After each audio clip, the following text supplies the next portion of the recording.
Well, happy Friday, everyone, and welcome to this week's episode of Certified Forgotten. This is, of course, Uncertified, our bi weekly podcast episode where just Matt Donato and I talk a little bit about a new release that we think falls in the same general categories of quality, of easy to overlookedness, of just generally cool ass fucking horror shit, as most of the things we talk about in the rest of the episode. As a reminder, this is going to be 30 minutes or less. It is about a new release. We're going to talk about spoilers, and we are going to dig a little bit into a movie that is available now on streaming and that we think you should watch.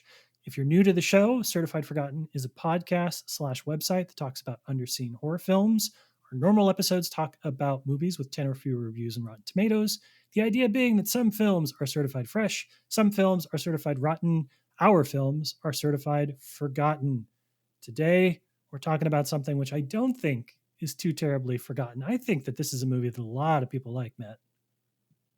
Yeah, a lot of people like, and it is available on Shudder. So if you have that access, please go on there and give it a watch if you haven't already. But yeah, I'm excited to talk about it because we're in that mid range of the year, and I'm thinking about my favorite horror movies of the year. Mm-hmm. And I kind of said like, hey, should we talk about all our favorite on a little Uncertified episode? And you're like, no, let's keep it to one title. What should it be? And I was like, oh, you got to be watching that. Like, I knew you hadn't seen it yet. This podcast is a great excuse to watch movies we haven't seen. So yeah, 30 minutes or less, or this podcast is free. Yes, it's free either way. It's free either way. All right, so today we're talking about Jung Jae-un's Exhuma, which is available now, like you said, streaming on Shudder. It's a Shudder exclusive, correct? Only available on Shudder. Yes, because it played theatrically first via Wellgo. And I love what Wellgo does. They're putting a lot of Korean, Chinese, Japanese under the radar cinema out there, and they will actually give it theatrical bumps. So if you were lucky enough to see this in theaters, that's awesome. But Shudder does have a pretty good exclusive window with them. So it is only digitally on Shudder. So if this is your first time hearing about it, we're actually going to read the synopsis that Wellgo provided because it's a good, succinct synopsis. Like you said, Wellgo knows their shit, and I don't want to step on what they do best. So quickly, Exhuma is a film, a 2024 horror release. When a renowned shaman and her protege are hired by a wealthy, enigmatic family, they begin investigating the cause of a disturbing supernatural illness that affects only the firstborn children of each generation. With the help of a knowledgeable mortician and the country's most revered geomancer, which is Donato and I's new favorite word, they soon trace the affliction's origin to a long-hidden family grave located on sacred ground. Sensing an ominous aura surrounding the burial site, the team opts to exhume and relocate the ancestral remains immediately. But as something much darker emerges, they soon discover what befalls those who dare to mess with the wrong grave. Dun, dun, dun! I love it. I love it. So you saw this long before I did. I think this was a festival release for you, correct? You caught so I only saw this out of the Shudder release. I even missed the theatrical window, so I did only see this a few weeks ago. But as usual, I did get to it before you. Ouch, a little harsh, but I like it. So I don't think we need to sell anybody that listens to this podcast on why you should be watching South Korean horror films. I think that this there's no Venn diagram. There's just two circles on top of each other. But in, let's say, 100 words or less, Matt, what is your sales pitch on like the one person that doesn't follow South Korean horror and doesn't know why genre thrillers and horror from South Korea are one of the favorite things of any self-respecting horror fan in a calendar year? I'm trying to be succinct, and that is not always my brevity is not my strong suit. So 100 words or more, then we'll flip it. No. I'm gonna try to challenge myself. I think that's a good thing. I should challenge myself to be shorter and more succinct. So, South Korean horror, if we're gonna distill it down to why I love it the most and why I would recommend it, is because there is a level of pushing in these movies that I don't think is really happening many places right now. And when I say a level of pushing, I mean the boundaries are not as constricting, and the way filmmakers can deal with death and the afterlife and spirituality is so different than anywhere else, because the Korean culture has a very strong spiritual necessity. Almost the way that traditions run and how they view things it's freeing. You don't have to have doubters. You don't have to have all these moments in horror movies when somebody's like, oh, it can't be a ghost. Those aren't real. Like, no, You are just dropped into Korean culture, and it removes a lot of this unnecessary fat, I think, from the movies. And you could just get right to the haunted elements. You get Yeah. right to it all. But there's also a sweetness underlying everything, because talking about the geomancers and things like those are really, those kind of exist over there and people believe that. But at the same time, you watch something like I Saw the Devil or any other aggressive Korean horror film, and when I say that they're able to push farther, I mean it's just nasty, it's bleak, it gets into the grit and grime of horror, and it's some of the most relentless stuff. And I don't know if, this film we're going to talk about is the best example of how far Korean horror can push. There are plenty of other great examples out there, but South Korean horror is taking risks that I don't see many other places. I mean, it's my favorite nationality of cinema. They straddle the line between what we would think of as like David Fincher-esque thrillers, right? And they're not afraid to dive deep into the horror genre elements as well.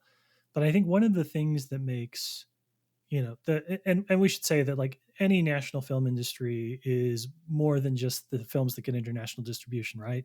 By nature of the fact that we're talking about Exhuma on the podcast, this is the was at least on its release the highest grossing film in Korea this year. This is the cream of the crop. This stars Choi Min-sik, who is one of the most famous Korean actors working today. So this is by no means like, oh, there's a little indie that couldn't.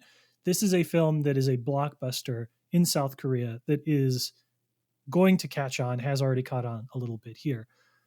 That being said, I think a lot of the South Korean cinema that makes its way to American shores and kind of stands out a little bit in the crowd here, it's really rooted in the personal, which is something I love about it. Whether you describe it as like, oh, it's horror, it's a thriller, it's some combination of the two, you know, haunting is always a good word to use to describe them, but it's about characters who are just haunted by shit. It feels in a lot of ways as like a pulpier version of Japanese ghost stories from the early 2000s. It found a way to take a lot of those narratives and to ramp it up quite a bit and to do sort of like a dynamic, American crime thriller version of that as well. And so they're so much fun to watch, and it's one of those things I can't praise Welgo enough, because whenever they release a film, whenever they pick something up and whenever they put something in theaters, odds are that's something that you're going to find really interesting. Not everything, of course, they release is a smash hit, but when I get that email in my inbox that says, "Oh, no, Welgo USA screener is available," I'm going to look a little extra. It's like IFC Midnight. I'm going to pay a little extra attention to them as a distributor, because I know that they put a lot of care and thought into what they're releasing in American shores. Yeah, and even if it is on the lower end of their quality spectrum, it's still something I will try to give the time of day because of what you just said. I mean, they're shining a light on foreign cinema in a way that a lot of other American distribution companies would not do. Mm-hmm. And like, again, just speaking to the grand scale of South Korean cinema, there is no boundary in genre, I would say. And what I mean by that is something like Project Wolf Hunting is like 12 movies smashed into one. And I think in American studios, it could never happen, because I feel like a lot of American studios, when they make a movie, it's like, okay, what movie are we making? It has to fit in a single box that we could easily market, and how do we sell that? Where Project Wolf Hunting is like part Resident Evil, part Con Air, part XY, like just keep going down the Mm-hmm. list. And it's so risky. It's so risky to do all these things and then to give them like decent budgets too. I feel like some of these concepts I see coming from overseas, it feels like the 90s again in America, where we It could does. spend $60 million on Deep Blue Sea or something like that. So it just makes me excited again to watch these films and to get something like Exhuma over here. Like, there's a reason why it immediately shot to the top of my list, because Exhuma is, to me, so in tune with something like The Wailing, where every single act is so different. It doesn't have to just be one single thing. Like, it's a haunted thriller, it is a possession thriller, it is whatever you want to say it is. Like, Exhuma just kind of glides through subgenres. Like, there's no barrier. It could just break through, and there's no like guard or gatekeeper or anything. It's just like, you're along for this ride, which is this movie, and I don't care how you classify it, because we're going to tell a story, and that's what matters most. I knew that I was going to like Exhuma in the first 30 seconds of the movie. And the reason why, and I swear to God, this sounds like it's me being cute, but it's not. Movies that break themselves into chapters are just universally fucking I don't know what that is. I don't know if it betrays a sensibility on the part of the filmmakers that immediately brings them in alignment with my own. I don't know if it's like a little bit of that like faux literary thing that says that we're going to be highbrow but we're also going to like do some like really nasty horror shit.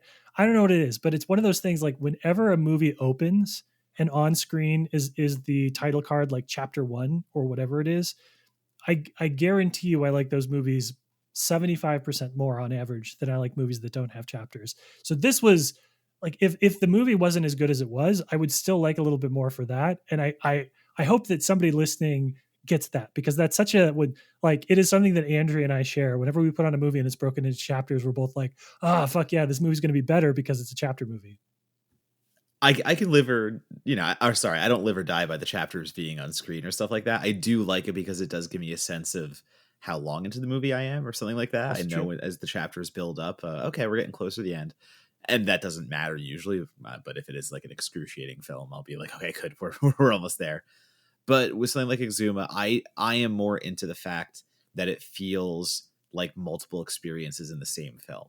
I Mhm. love when I can watch something, and again, like The Wailing is my comparison point because it's one of my favorite examples of you start with a regular old procedural cop film, then it goes to a darker procedural thriller, and then it ends with a full-blown possession, everything you want to see in there. It's horror through multiple avenues, and you get to see the different shades and kind of feelings of horror, and it's all horror. It's a horror movie, but you're able to play in different sandboxes, and I think Exuma does that really well because it sets you up to be just another, I don't want to say haunted house film, let's say haunted family film, Mhm. and you just go break a curse, the ghost goes away, easy peasy, no big deal. But that's only half the movie. That's only half of what we're talking about. And I don't know if you've ever seen the movie Bloodbeat. I don't know if you've seen like something like that, but I got like huge Bloodbeat vibes on the back end, which is insane to say. If you've seen that movie, you'll probably understand why. Because I was not expecting a samurai demon to come halfway through this movie. Yeah. It's a really so there's a few things that this movie does that are great. That we wouldn't expect anything less from confident horror, especially Korean confident horror. But the first thing this movie does that makes everything else work after it is it never talks down to its characters. This group of four people that are basically our protagonists for the entire film. You have the geomancer, the mortician, the shaman, and her protege. Four people. Each of them are involved in sort of paranormal elements of from talking to the dead to feng shui. All of that could be uh, treated as a little bit of a grift or treated as characters that are uncertain of their own abilities. No, it is what it says on the box, right? Each of these characters is able to do the things that they say they're going to do. And that is such a smart decision for how the rest of the film executes, because when they're freaked out, when they're scared, we've earned the right to know that shit is bad. And so much of this movie is these characters that we've come to appreciate as experts in their field, not knowing what's going on and not trying to figure out like why shit is continuing to still go south around them. And that's so much better than like the American remake of this, and there will be an American remake of this, right? Is going to lean a little bit more into like, oh, these people aren't treated seriously, like people are like, oh, are they fraudsters or whatever. This movie plays it straight with the role that these characters occupy within the landscape between the living and the dead that the film is interested in exploring. And that's such the right and necessary call for them to get to the point where they're like, hey, samurai demon. And you're like, rather than saying, well, this is silly, you're like, oh shit, like this is profound in terms of what it means, in terms of like the periods that the film is playing with. Because it's a very historical horror film. We'll talk about that in a second. This is a film that is very steeped in historical trauma, but it's also playing with a samurai demon, and you need to earn that. That's not just something you can drop in the third act and have people be like, "Oh, that was fun." That's a tone breaking thing if you don't do it right. Yeah, I think the culture lets everything be so like natural in that way, and I like watching international cinema because I learn things about other countries that I obviously have not visited yet or anything like that. Maybe I will get there someday, who knows? But when I watch these movies, I get a sense of the area, and I get a sense of what it means, to live there and what they're thinking, what they're feeling, and especially in like South Korean cinema, what you were just talking about before about there being geomancers and there being like shamans and all that. It is natural, and it does feel like it is just accepting it at face value. There's no punching down, there's no weirdness with it, because that's just reality. That is a wonderful, beautiful thing over there. And whether that was passed down or whether that was learned new, these characters, the dance sequences we get with the shaman, and there's so Yeah. many beautiful, like whether it's the actual choreography mixed with the waving of swords and the slicing of pigs' necks, or like the chanting rhythms behind it, there is a beauty in these moments. And yes, it is a horror movie, but I feel like there's so much agility behind the camera to kind of follow these, and it just kind of like sweeps you up. It's more of a feeling than being scared. It's a feeling of like being invested in what's going on and being able to see something that is not your everyday experience, and to understand that and to like soak that in. So I've always, like, I wrote a piece one time about like how international horror is like better than having a passport at times. And like I truly believe that. Like Yeah. I understand things that I never thought I would just from watching a film like this. And those customs and traditions that they explore in the film too. I mean, again, it goes back to the idea of that all of this is treated very matter of factly, because there are so many rituals that occur over the course of the movie. The movie is like stocked with rituals. Like characters are constantly performing cleansing rituals, or praying over characters that have been hurt or injured, or guarding over characters that have been hurt or injured. And it is, they don't ever stop to explain to the audience what they're doing or why they're doing it. Right? Again, I think of the American remake of this, and they'd be like, why are you pouring salt on the ground? Like, oh, we have to pour salt on the ground. The characters understand it, and we understand the context in which it matters, and that's really all that matters for the sake of it. So those traditions and customs, being treated sort of matter of factly, is another way that the film is able to get to these powerful, um, powerful cleansing sequences and powerful performances that the characters undergo. And my biggest frustration with watching this, a lot of times when I see a movie at home instead of in the theater, I regret that, just because I'd love to see it in the best possible environment.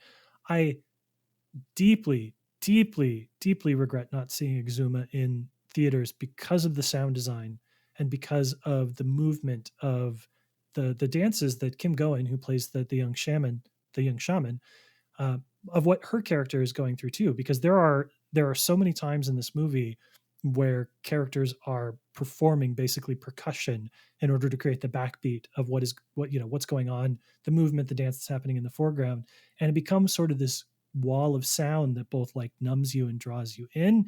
And I'm so mad that I didn't get that in like the full Dolby surround sound glory that it could have been. It's that drone, it's the drone Hmm. of everything coming together. Thinking about like Suno and what they did in the Devil's Candy. Obviously a little different here because there's a little bit more drum beat and rhythm behind it. But the other thing to talk about too is this is a movie, again, like I watch a lot of American horror. Obviously that's what we get the most of. And motivations behind movies and killers are often like the cheating this or the jealous that, or something of it. It's not as hefty, let's say. It's just they need a killer with a background, so they find Yeah. a way to do a little trauma, do a little tragedy, and that's about it. Where I think in my review for Exhuma, sorry, I don't think, I know in my review for Exhuma, I referenced another favorite of yours, Detention, the Taiwanese film, not the Yes. Joseph Kahn film, because that is a Taiwanese video game adaptation, Detention, that is rooted in national trauma. It looks at the past, it turns that into a horror scenario, and it is not just, again, a haunted film. It is a haunted film that is looking back on reality and reliving these atrocities. And Exhuma does the same thing because it is about like we look back to a time when Japanese loyalists and the Korean occupation, all these things are baked into there. And it's not just you are cursed because I am sad, or you are cursed because of this. Like, no, there are reasons why this happened. And you actually get a much richer backstory because of it. And you don't even have to, I don't want to say be creative, because it's all there. It's historical context. You can just look back and find these Yeah. horrors and turn them into something contemporary. And it puts things back in people's minds. It reminds them of what happened once. And like, that is so much more powerful to like look at these things and just shine a light on them in a way that almost does take like the power away. And it's just smart. It's a smart thing to do. So I like a film that does that, because it just becomes richer in character, like you were just saying about everything that we watch and how natural it feels. The horror characteristics of a South Korean horror film are just deeper. They feel richer. They feel more lived in, and that's because it's all coming from a place of commonality. I love that you brought up detention. I think that's a really good comp in terms of sort of the historical specificity of what the film is doing. You know, Exhuma is like a lot of, not a lot, there are many Korean films that sort of deal with the cultural scars of Japanese occupation in and around World War II, before, et cetera.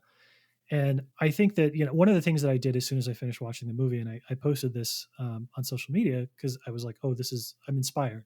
There's a book that I got in when I was in grad school. It's one of my favorite academic texts, and it's one of the few things that I kind of have carried with me. It survived every move I've made after college. It's called Shocking Representation: Historical Trauma in National Cinema and the Modern Horror Film. It's by published by Columbia University Press, written by an academic named Adam Lowenstein.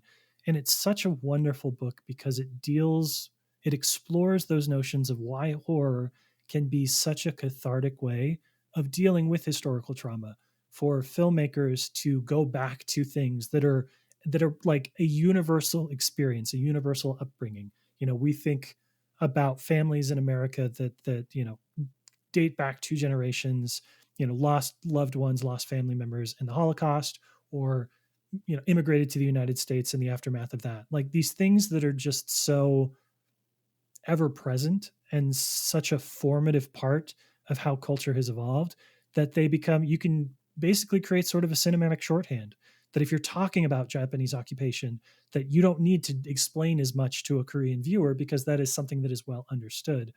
Detention is the same way. And I love, and somebody else on social media today, when I was chatting with them, they're like, oh, did you see La Llorona? Like, is that another film that is along that same sort of line of taking a very specific cultural trauma and exploring it on screen?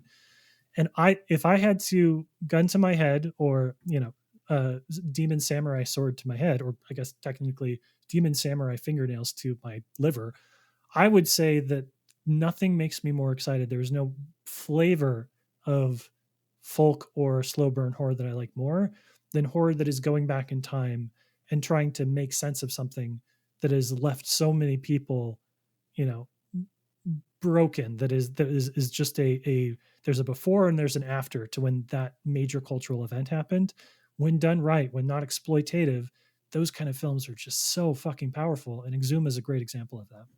Yeah, Exhuma, Detention, La Llorona, like you said, Diablo Rojo, PT. Like there's every country is starting to come out with their national horror film, let's say, and like exhuming skeletons from the past. Mm-hmm. And it is such a enticing subgenre. It's just, there's more to it, and it just feels bigger. It feels more impactful when you watch it. But I mean, Exhuma is also incredibly entertaining. I don't want to make this sound like this is Yeah. a learner's horror movie, or, you know, you have to have this deep knowledge of South Korean everything. Like, you don't have to open a history book for Exhuma. It tells you everything you need to know.